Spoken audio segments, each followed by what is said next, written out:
Hello and welcome back to the Grand Gaels. So our previous ruler is dead and we are now playing as his son. Now, the son does have some fairly good stats. We have a fairly high martial stat, our diplomacy stat is workable, all of our other stats aren't low enough that they're actually a problem, so he's looking pretty good. He also has the top level education for a martial, so that very much points to us going towards yet another martial lifestyle character. And Confider plus this one here, giving stress loss, is pretty good. Although this one comes with some minus points towards our stats, the stress loss is fantastic because it means that we can choose options that are more beneficial to us in events coming up, instead of having to just choose the option that doesn't cause us to gain a ton of stress, although we are fairly stressed right now. But that's some pretty nice stuff. The problem that this character has is that he is significantly weaker than the previous character we're playing. And the reason he's weaker is because we lost some titles. We lost 2 of them to this half-brother, and we lost 1 of them to this half-brother, which basically means that all of our power has been split between 3 people. Now, they are still our vassals, so if we could make them a powerful vassal or change their contract so they give us more levies and more troops, that would be fantastic. But as it stands, we're not in good shape. And if we were in good shape, this is potentially a fantastic time to declare war on our liege.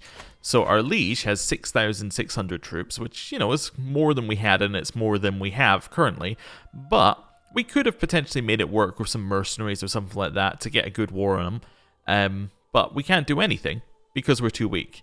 And the reason why I made this point, even though it's not being able to do anything, is because what I want us to be able to be... I want our position to be in a couple of episodes is us with enough troops in order to win a war next time some chaos happens, right? So next time our liege has this civil war where all of our land is split in half, I want to be able to be like, okay, this is our time to strike. We're declaring an independence war. We're declaring a claim war. Something like that. So my goals are build up, and potentially, because our marshal's pretty good, maybe do a little bit of conquesting of some of these small ones around the place and just reduce our liege's power. And I think that would work pretty well. The other thing that we need to be aware of is that there is a crusade, which launches in 8 months, and we are completely allowed to go on the crusade. And we probably should. We get a share of the war chest, we get a share of some piety, I think you get a trait for it. This is all fantastic stuff, so we should definitely go on this crusade in 8 months. I was also just seeing, do we have a new beneficiary? No, it's still my half-sister is the only person eligible for some reason. Cool. Right, talking of our siblings again, they are both powerful vassals, and they are both not on the council. If we put them on the council, they're much more likely to provide us troops, or the troops that we're looking for. So let's see what we can do. And we have 2 open council positions. Spymaster needs to change to somebody who doesn't hate us. This guy's not very good at it, but he could do the job, technically. We've got anybody who's... Oh, wow. She is by far the best at it. So this guy, I was thinking, wasn't actually very good, but he's the 3rd best after this person. Alright, I guess my half-brother is going to be my spymaster for just now.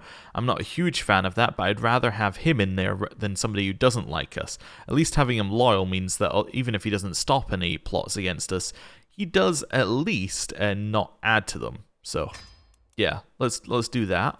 Steward? That's probably going to be this half-brother here. And the reason is, I'm looking at this one here and thinking, yeah, you're probably going to be my Chancellor. So let's do that. He's going to collect some money for us, and then Chancellor will have you in here. Perfect. So that seems like a good start. And you're going to get us direct vassal opinion, you're going to get us gold, and you're going to support our schemes. I actually want you to disrupt schemes right now because we don't have any schemes. I just want you to stop people scheming against us. Right. You're going to organize army to make her army larger.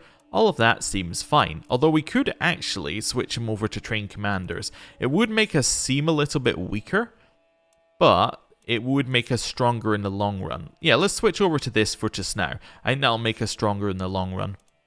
Also, our bishop currently doesn't like us, so is not providing us any levies or money. So let's go over here and sway him. Cool. Right. Oh, and it was pointed out previously when I swayed the bishop on our previous character after trying to learn the language that cancelled out our learn language scheme. So I'd previously thought they might be separate personal schemes, you know, one for swaying people, one for learning language. They are the same scheme, so that's something just for us to watch out for later. Right. So, now we've done that, let's choose a lifestyle. I'm going to choose martial, because we get 40% more experience, and we're already fairly far down. In fact, we're far down the tree that we were on our previous character, so that makes a lot of sense to continue, because we should still have control. Well, I mean, we only have 2 provinces now, but we should have control in both of them, which we do, so we can get absolute control, which will then mean that we're getting extra bonuses. That sounds good. Overseer is fairly good. It gives us some stewardship as well on top of that, and some more martial. And then maybe we go down Bellum Justum and then down Gallant. That could work. If we could get to promising prospects fairly early, that'd be nice, because I don't believe that our son is married off. Oh no, he is. He's betrothed to this person. Oh, okay. Did we do that? Maybe. Yes, I think we did do that, in fact. Yeah, okay. That's fine. And does that get us an alliance of some kind? Maybe? Where are you? No, I don't think we did this, because I don't think I would have deliberately got that alliance down there. But anyway, that's fine. Well, although I do remember doing a marriage that was similar to this. Anyway, it doesn't matter. The marriage is set, so we're not going to change it. So we don't actually need to go down promising prospects to get marriage acceptance, because we're married and our son is married and we currently don't have any other children, so that's not going to lead us anywhere. Okay, so now we just need to choose which of these 3 to go for. Attraction opinion is okay. We do have a female vassal, which means that is actually going to work out for us. Assuming, actually, let me just double check. Yes, so she is heterosexual, so that means that that attraction penalty will actually apply. Cool. So we would get 10 extra opinion there. Prowess doesn't matter too much. Advantage doesn't matter too much unless we're going to lead. We could potentially lead. There's no real problem with that. Or we go for flat martial. I think we might go for flat martial. Just gives us, you know, a very, very good stat and gives us some extra bonuses. That'll be quite nice. Cool. And then we're looking for absolute control overseer, and we'll figure out where we go after that. Right.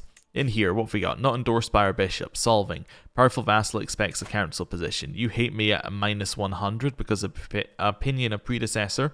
In 5 years, that is basically going to be gone, but currently you don't have any stats that, you know, make you a good fit for the council. So, I'm going to not put you on the council. In fact, we only have 1 position open, which is martial.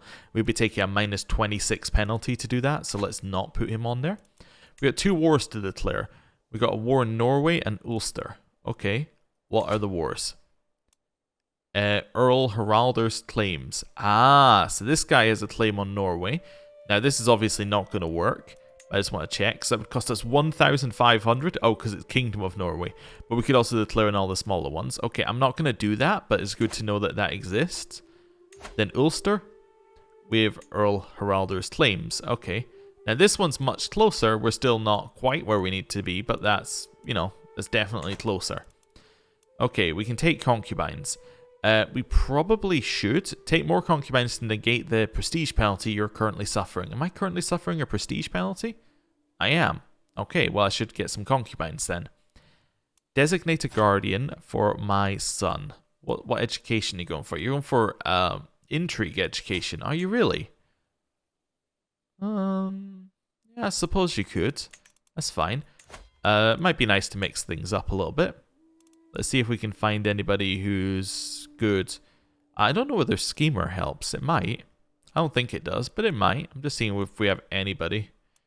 Nah, nobody has a good trait, I think. But I think having a higher education trait does help. It's been a while since I read the what exactly affects it list, but I think that helps. So we'll go for that person. We can hire a court physician. We should have somebody already. We have some aptitude pores. Yeah, we don't have anybody who's actually got a court physician trait again. Let's just put in my half-sister. She can be our court physician for just now. That's fine. Right. Where are we going? So that's all okay. We are in line to inherit titles. Ah, the titles that my half-brothers currently hold. Although we're a little bit further down the line because it has to go through their children first. Okay, that's fine. We don't need to worry about that. Alright, so now we've set up our character. Let's figure out the next bit. So we have two options, I think. We can either start building buildings, or we can maybe start looking at our men-at-arms. I think those are our two most sensible options. I think we're going to build buildings first, because if we do more men-at-arms, we're going to be paying too much for them to actually... we're going to be paying too much for them to actually then be able to afford more things. But if we get an income building, it's going to start paying for itself sooner. So let's see if we can find an income building. Like, what happens if I upgrade hill farms? So it costs 127. We get an extra 0.2 per month. We get a lot more vendor advantage, and we get knight effectiveness, men-at-arms, and a little skirmisher toughness. Yeah, sure, let's do that. It's not amazing, but it's getting the ball rolling. Perfect. And then I'm going to go to speed 4.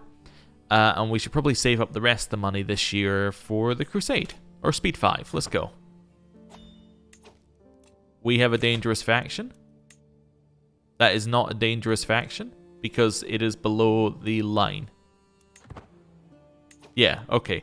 It just hadn't worked out how strong we were because the first of the month hadn't passed. Okay, cool.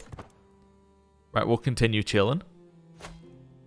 You would like me to be your Chancellor? Sure, why not? Also, how's your war going? -9. Okay.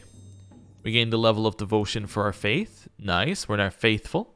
So we get some extra clergy opinion. Still not enough for him, but you know, some extra. We're getting there. Oh, new things in here. Just close them down. I think we could declare a different war. Doesn't really matter. Liege is now winning his war. What's happening in England? There's a claim for the Kingdom of England. Okay, fair enough. Hey, our son came of age. He does grow up fast. He's a flamboyant trickster, so he only got a level 2 education, but that's okay. Oh, Crusade for Jerusalem. The time has finally come to bring St. George's holy wrath against the vile infidels of Jerusalem. Inflamed by righteous fury and unyielding resolve, the great army of Crusaders assembled by Pope Anastasius sets forth to deliver divine justice upon the wicked and earn their place in heaven. So, money split between everybody, piety split between everybody, and prestige is split between everybody. I think we already got our money, which is disappointing. The betrothal can go through. We'll send that one in. Nice. And then there's not really a lot else for us to do with you right now. You're kind of sorted. Right. Let's raise an army and go on a crusade, I guess. Right. Where did I put it? Yeah, let's just move this one down to our most southern province, just so that we're on the boats for less long. We'll raise all of our troops. And then, time for us to lead. There we go. Right. We even have our Crusade outfit. Alright, I'm going to head over here and we'll see how this goes. Let me have a look at the Crusade. Okay, so we have significantly more troops on our side. Good to know. Good to know. Just waiting for us to get down here. There are a lot of armies coming in. We might just try and find a big army to attach ourselves to. That seems like a sensible decision. Where is our army right now? Oh, still making its way across. It'll be here soon. There we go. We'll just work our way along the coast. Oh, I think they've already lost a battle. Yeah, because they landed and then just immediately got beaten up. We need to wait for the rest of the army, which I assume are going to be coming along any second now. We'll just stay in the boats until then.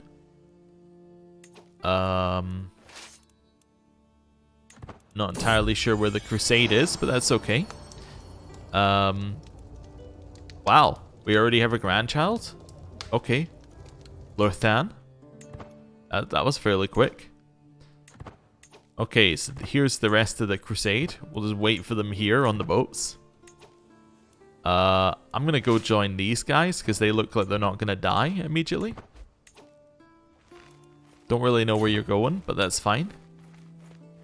Can I, like, link? Yeah, follow the second army of Rome. Cool. Where are you going? What are you doing? Okay. Are we doing anything? Yeah, we're sieging. Fantastic. We've done something. Okay. Don't we get a trait or something for being a Crusader? You might get it at the end of the war, actually. Okay. That's fine. Are we about to be attacked? We are. We've now lost. Okay. New martial perk available. Let's get absolute control. So we're currently losing 0.9. Let's have a look at this. Currently losing 0.7. Okay, it wasn't the most amazing upgrade, but that's fine. We need a new Chancellor. Wait a second, why? Wait. Oh yes, Chancellor wasn't one of our brothers. That's fine. Chancellor is gonna be... How much do you hate me by right now? You would hate me... Okay, you would probably like me a little bit if I took...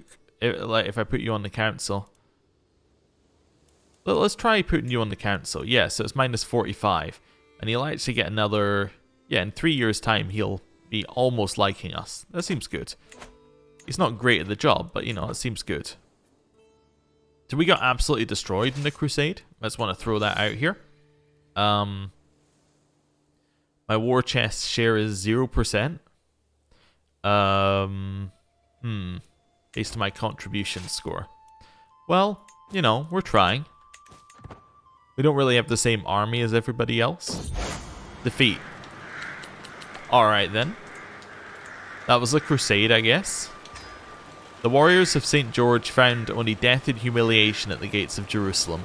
The crusade, so eagerly called and supported by Pope Anastasius, ended in a disastrous defeat that has only hurt the cause of the faithful. This will surely embolden more blasphemers and infidels to further stray from Catholicism. St. George has abandoned us. Well, I guess I'll disband my troops then. Well, that was a fun crusade. Sure. Okay.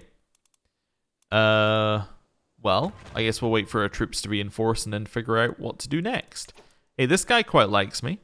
Yeah, he kind of likes me now. Do you not get... I thought you got a trait or something for going on a crusade. Maybe you only get that if you do something in the crusade instead of just turning up and then kind of doing nothing. Anyway, fell pastures are built. We're earning money. Okay. While studying the tactics of ancient generals, I was amazed to learn about the exploits of Alexander the Great during his conquest of Mesopotamia. During the siege of Tyre, Alexander assaulted an island fortress by demolishing a nearby town and then using the rubble to build a causeway stretching from the mainland to the city's walls. This allowed its siege engines to attack the enemy fortress directly, though it was his navy which ultimately caused a breach, or created a breach. We could take Forder. We could take Military Engineer. I really like that. Oh, Attrition taking in hills down. That's an interesting one. Or Reaver. I think I'm going to take Military Engineer. I think that's really going to help us with sieges, potentially. Yeah, let's go with that. Strathern under siege. Absolutely nothing we can do about that. And it's not our land anymore. And then our liege won the battle and now the war is over. Look at that. So this person is now imprisoned. And our land is now all back together. Apart from apparently this little bit at the top of Moray. Because you're attacking him.